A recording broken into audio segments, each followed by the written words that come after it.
Exactly there. From next month, children under 10 will not be allowed to play video games without any adult supervision, and that's according to new guidelines issued by the Film and Publication Board. But for more on this, we're now joined by Paneli Gregorio from the board. Thank you so much for your time, Paneli, and good morning to you.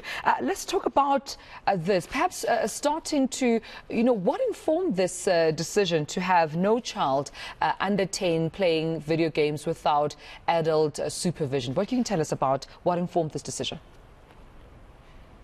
Perfect. So I think the first thing that we need to do is just qualify that it's somewhat inaccurate. The Films and Publication Board's guidelines, classification guidelines, have always, and I think for a significant period of time, had as its lowest age rating for game content, it was always set as a PG, parental guidance.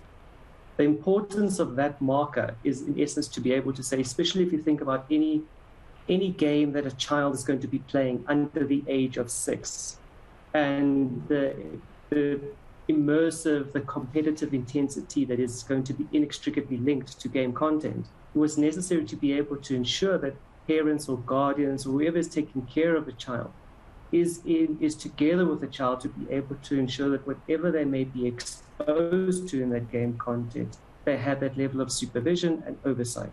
So it's not a new introduction. It has always been there, and it's one of the key markers that we've set, especially for game content, just to be able to make sure we execute our legislative mandate.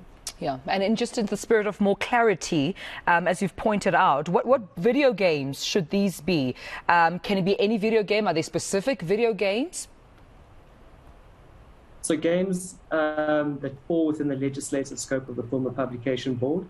So in essence, I know that we call them video games, but it is in essence the games that we would be able to buy at any store. You can sometimes even access them online. But those games that children will be able to have almost an interactive engagement with the game. In other words, whatever they would be able to prompt characters, certain scenarios, certain issues that may be presented in the game would all fall within the legislative scope of the Film and Publication.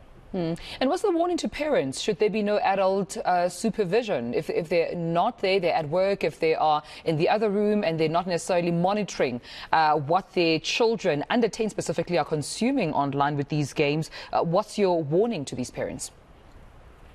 So look, I think the most important thing that I would like to emphasize is that in terms of our legislative mandate, what we try to do and try to execute in terms of how we execute our legislative mandate, we want to assist adults to make informed choices, reading, viewing, gaming sort of choices that they want to make for themselves, but importantly, to also make informed decisions for children in their care. So when we indicate and we give you a classification rating for content, it's in essence information that we're trying to share with the public so that they can make those informed decisions. The Film and Publication Board makes use of its classification guidelines to be able to, in essence, classify content and give that information to consumers. So when you do have a child in your care, the classification rating which has been issued gives you an indication of what that game may contain, the age rating that is the most appropriate.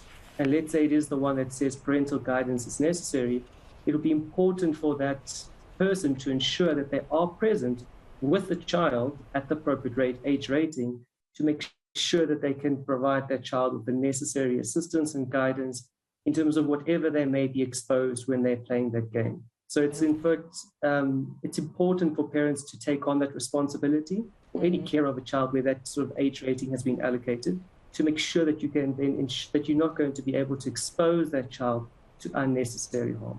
Absolutely, and with that sound advice is where we leave our conversation. Thank you for joining us, Paneli Gregorio from, of course, the Film and Publication Board. Thank you for your time this morning.